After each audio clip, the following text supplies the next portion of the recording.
Yo, what is going on, everyone? My name is Nick, or the Notorious Fantasy, and in today's video, we're going to be going in depth into my 10 must-add waiver wire pickups for week number 7 of the 2023 fantasy football season. But before we can get on into the waiver wire pickups for the week, I would like to ask that if you guys are new to the channel and you do end up enjoying today's video, that you please make sure to hit that subscribe button down below. And while you're down there, whether you are new to the channel or not, please make sure that you do leave a like on today's video. It would help me out a ton. If you guys want to follow me on Twitter, please do so at NotoriousFantasy. And if you have any additional questions that you might want answered, or if you want to check out my weekly rankings, you can check that out on my Patreon for $7.50 a month, linked in the video description. So without further ado, let's make sure that we get on in to our 10 must-add waiver wire pickups for week number 7 of the 2023 fantasy football season. We begin with my first waiver wire ad for week number 7. Jeff Wilson Jr.,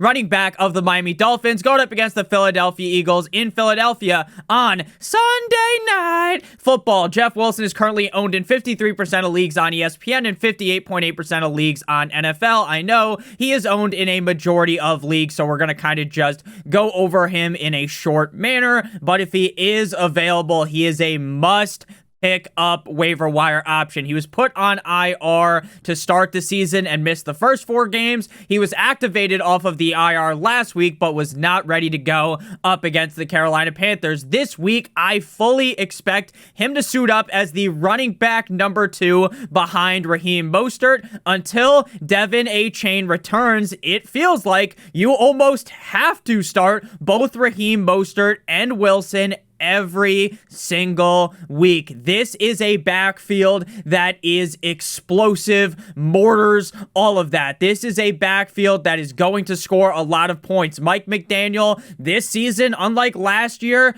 really does believe in the run game. Now, coming from the Kyle Shanahan running system, you would have thought last year we'd see a lot more running out of the Dolphins, but I think Mike McDaniel was a little addicted to giving it to his speedy toys, Tyreek Hill and Jalen Waddle. And while Tyreek Hill is going absolutely fucking nuclear this season, it does really feel as though Mike McDaniel is more committed to the run. Raheem Mostert already has more than 10 rushing touchdowns on the season. Salvon Ahmed, I feel as though, is going to take the back seat in this spot as the RB3. So I think we're going to see a decent amount of Jeff Wilson on Sunday night against the Eagles. And while the matchup isn't perfect, it's not chef's kiss Magnifique. It's not a wet dream matchup for Jeff Wilson. This Dolphins offense is too potent and too good for Jeff Wilson to be left on your bench, especially when there are so many teams on bye. Next up, we move to Roschon Johnson, running back of the Chicago Bears, going up against the Las Vegas Raiders at home in Chicago. 41.8% owned on ESPN for Roschon, 12.8% owned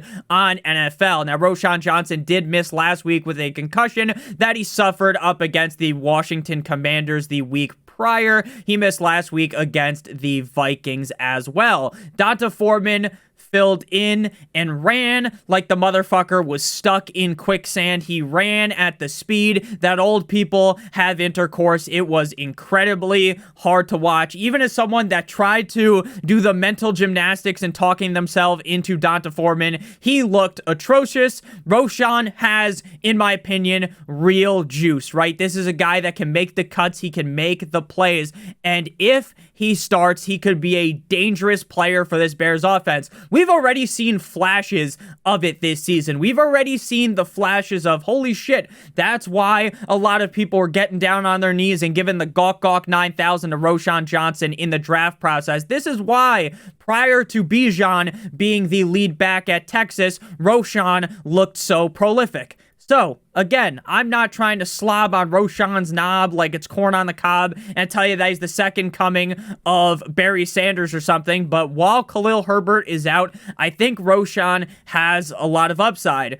Now, it does feel unlikely that Fields is going to play in this game, so Tyson Bagnet is going to be the starter, which will hurt some of Roschon's upside because I think the Bears won't be able to move the ball as effectively, but they may try to commit to the run heavily without Justin Fields, and I think Roschon Johnson is going to be fine in that scenario. Next up, we move to another running back, Jordan Mason. The numbers, Mason. What do they mean? Of the San Francisco 49ers at the code like Minnesota Vikings, 1.4% owned on ESPN, 0.6% owned on NFL. Now, McCaffrey left the game in the third last week in that loss up against the Cleveland Browns with an oblique injury. The belief right now is pretty up in the air on if McCaffrey is going to play, but based upon the projections that a lot of these doctors are putting out now, I say this all the time, as I am as much of a doctor as Johnny Sins, but it feels like missing one game wouldn't be that shocking, and it feels like Kyle Shanahan's gonna be safe, wrap a condom over McCaffrey and say, hey, we're playing up against the Vikings. I know we just shit the bed up against the Cleveland Browns, but we should be able to beat the Vikings, right? So let's just go ahead and put CMC on ice for one game again. Is that a guarantee to happen? Fuck no, baby.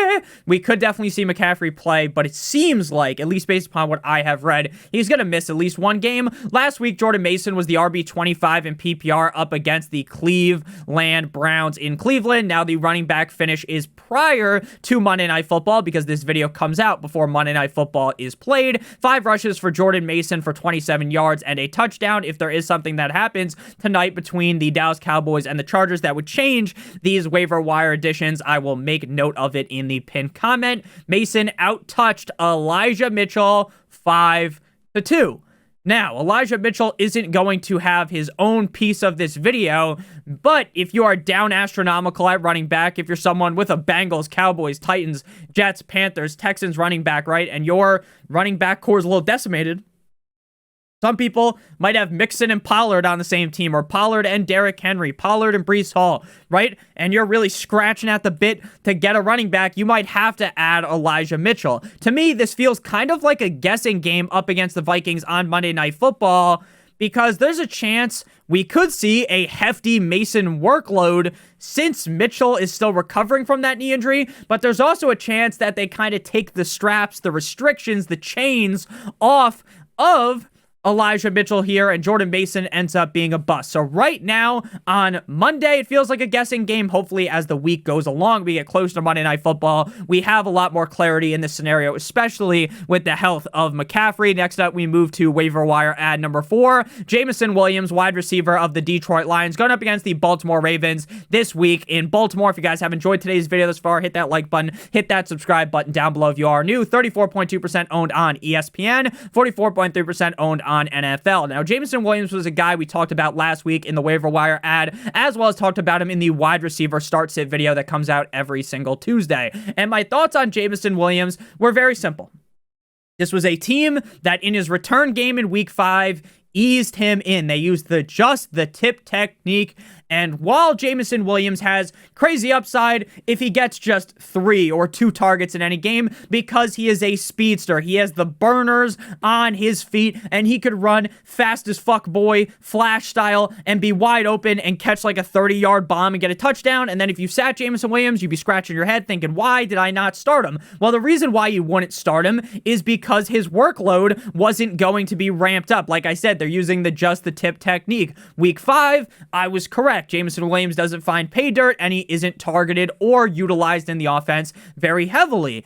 Then last week up against the Bucks, he's the wide receiver 26 in PPR because on those 3 targets, he saw 2 receptions for 53 yards and a touchdown. Now, again, when you see those stats, you're like, oh, Nick, you're a fucking idiot for telling people to sit Jameson Williams. Well, when you actually kind of dive deep into the stats and don't just look from a surface level standpoint of the 3 targets, 53 yards and a touchdown, Jameson Williams played the 4th most snaps at the wide receiver position last week against the Bucks. He was outsnapped by Amon-Ra, which obviously makes sense, by Marvin Jones and Josh Reynolds. And they also have fucking Sam Laporta there. I almost said TJ Hawkinson, but now he's on the Vikings. I don't know why. When you think of Lions, sometimes you just think of Hawkinson, but they still have Sam Laporta as well.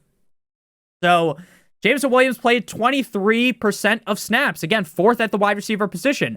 It feels like, to me, Jameson Williams still needs to be ramped up more before I can feel very confident in telling you to start him. Now, again, there's a lot of players on bye this week, so you might feel obligated to start Jameson Williams this week, and I would understand it. But again, he is going to be boom or bust until they take the leash off of Jameson Williams. Decent matchup this week against the Ravens. Again, though, it does feel like they're still trying to ease him in. Next up, we move to waiver wire ad player number 5, Rashee Rice, wide receiver of the Kansas City Chiefs, going up against the LA Chargers this week. A division rivalry matchup. 30.4% owned on ESPN, 11.2% owned on NFL. Wide receiver 31 in PPR last week versus Denver. Now, Rashee Rice was a receiver that we've been talking about for a decent amount this season. He had 4 receptions on 4 targets, 4 for 4 like he was at Wendy's for 72 yards. Now, Rashee Rice had a 52% route rate against the Denver Broncos last week on Thursday Night Football and has led the Chiefs in wide receiver points in 5 out of 6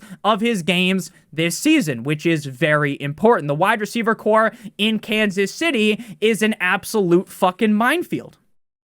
They've got Kadarius Toney. They've got MVS. They have these other ancillary options, but it really does feel like Rashee Rice is the guy. And once we saw Justin Watson exit that game, it really felt like Rashee Rice is now a real player on this Chiefs wide receiver core. And again, he was being the best receiver on their team with limited playtime, and I think now he has earned a true spot in this offense.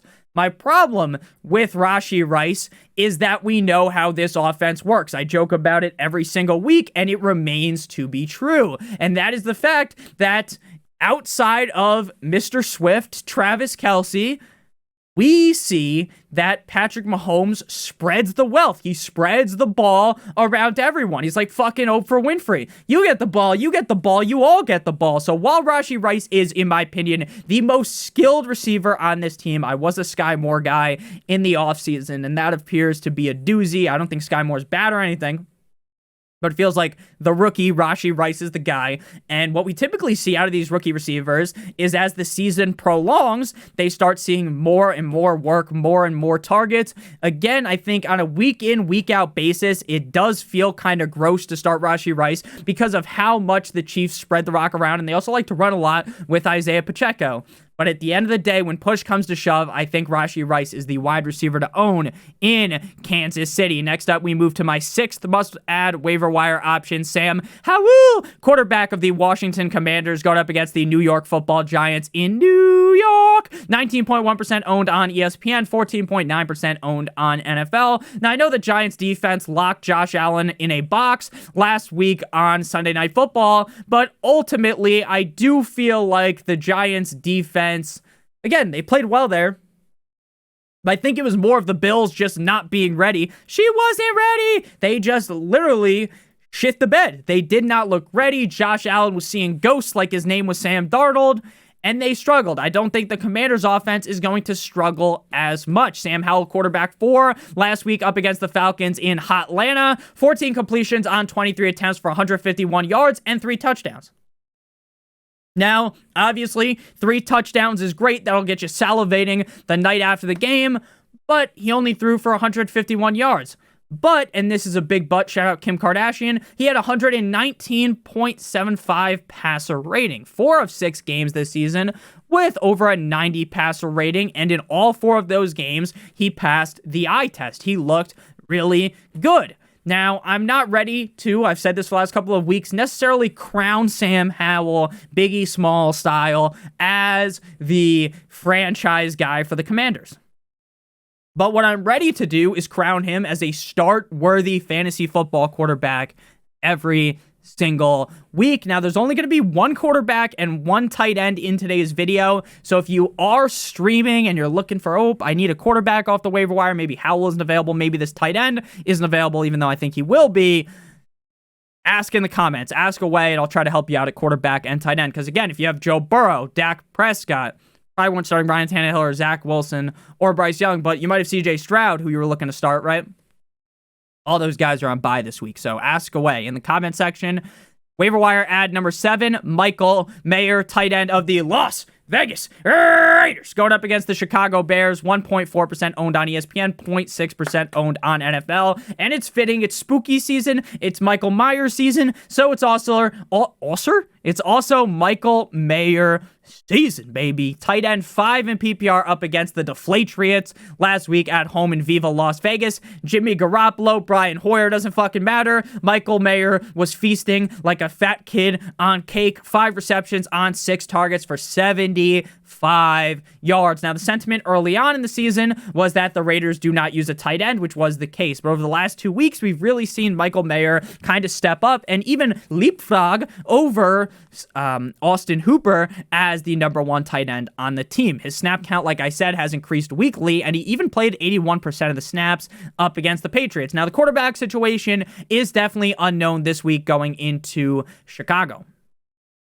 Who knows if it'll be Jimmy G? Could it be Aiden O'Connell, or will it be Brian Hoyer? We shall see, but ultimately the usage of Michael Mayer has been promising enough for me to want to pick him up. And again, especially if you're in tight end hell, right? You drafted 1 tight end, and, now you don't have him this week.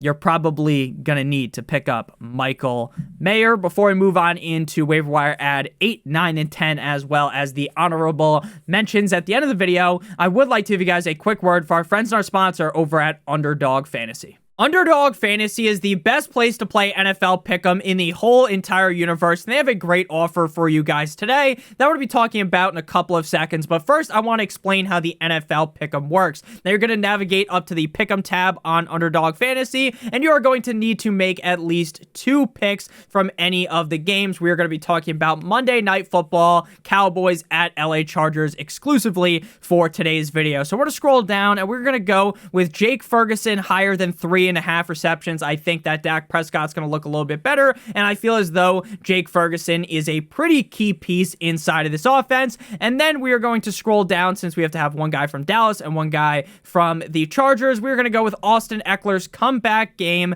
higher than 85.5 rushing plus receiving yards. If both those picks hit, we'll get 3 times our entry fee. If you want to do 3 picks, it's 6 times, 4 picks is 10 times, and 5 picks is 20 times your entry fee. Obviously, all the picks have to hit for it to pay out. If you guys live in one of the states listed on your screen right now, make sure that you guys do click on the link in the video description or use promo code Notorious for a first match deposit bonus of up to $100. If you deposit $100, they give you an additional $100, $50 is an additional $50, $25 is an additional $25, and the minimum deposit on Underdog is $10. If you have a gambling problem, please make sure that you call 1-800-GAMBLER. Back on into things, we move to must-add waiver wire pickup for week number 7, number 8. Week number 7, number 8. Week number 7, pickup number 8, Josh Downs. And Josh Downs has been on the Josh Ups. Haha, funny, Nick. Wide receiver of the Indianapolis Colts versus the Cleveland Browns. 32.7% owned on ESPN, 25% owned on NFL. Wide receiver 27 in PPR last week against the Jacksonville Jaguars in Jacksonville in an effort where the Jaguars literally just smacked them around. This was one of those where the guy just keeps coming back and just get beat the shit out of. Like, if you ever watch like a UFC fight where the guy's just bloodied or boxing and he just keeps coming back in, right? He doesn't want to give up, but his face, he's just getting beaten down. The other guy looks like he went to Wendy's and came back, right? There's literally nothing on his face, and the other guy's just getting slaughtered, but he keeps coming back for more. That's basically what the Jaguars did to the Colts last week. 5 receptions on 8 targets for 21 yards, though he did get a touchdown. Back-to-back weeks with over 6 targets. Now, it seems like Gardner Minshew loves feeding the rock to Josh Downs,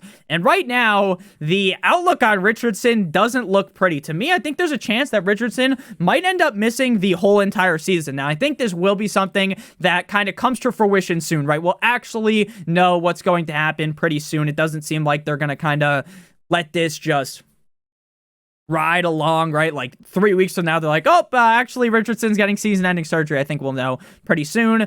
But if Richardson returned, I still like Josh Downs, but I definitely feel a lot more confident in Josh Downs with Gardner Minshew under center. Next up, we move to Kareem Hunt, running back of the Cleveland Browns at the Indianapolis Colts, 26.8% owned on ESPN, 20.8% owned on NFL. Now, Kareem Hunt actually had a really solid game as the running back 11 in PPR last week up against the 49ers. Now, there are a couple of things we're going to talk about after we list off the stats here, that could be why we saw Kareem Hunt get the amount of usage that he got. So 12 rushes for 47 yards and a touchdown, 3 receptions on 3 targets for 24 yards.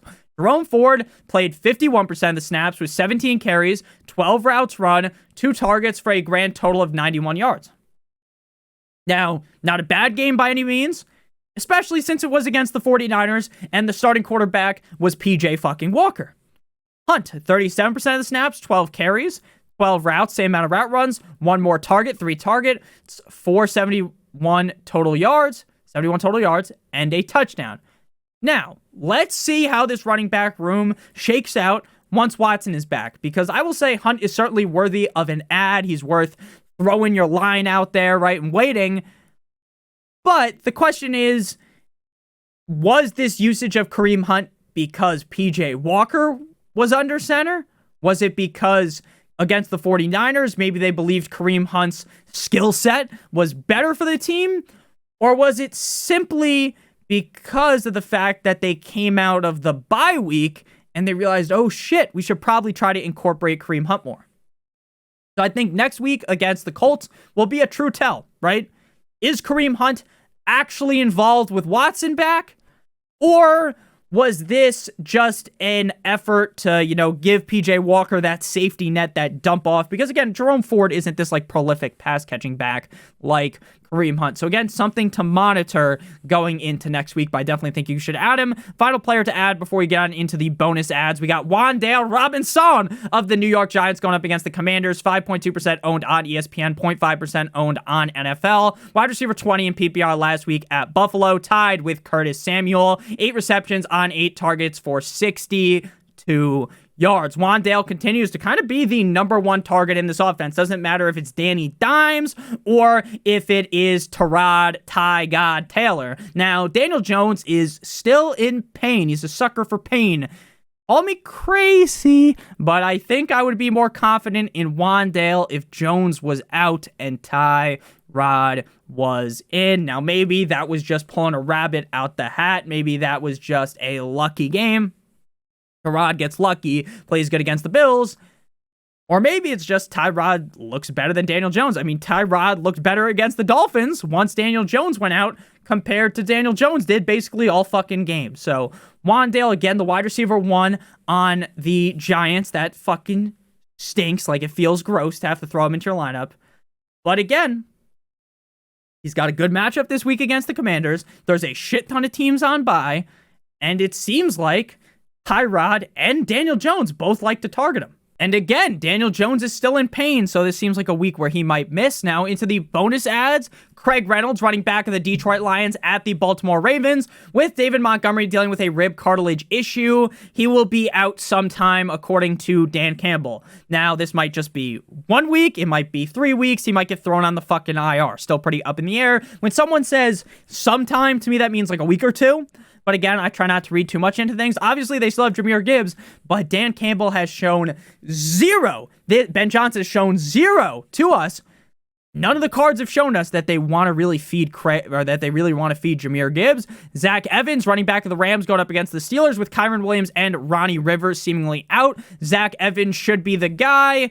How much does that mean, though, when you run with the ferociousness of Zach Evans, which isn't necessarily the best? And then final bonus ad is Jackson Smith-Njigba of the Seahawks, receiver, going up against the Cardinals. Finally started to see more work in the offense, but it's still going to take some time for him to be start-worthy. I think if someone drafted in your league and you kind of have a deep team, you might want to add him for that league-winning upside at the end of the season. So thank you guys all so much for watching. Again, if you did end up enjoying, make sure you hit that subscribe button, hit that like button down below. If you missed out on the defenses to stream video from earlier today, make sure you guys check that out. I love you guys all so much. Again, hit that subscribe button, hit that like button. Hope you all have a great rest of your guys' day. And as always, good boy.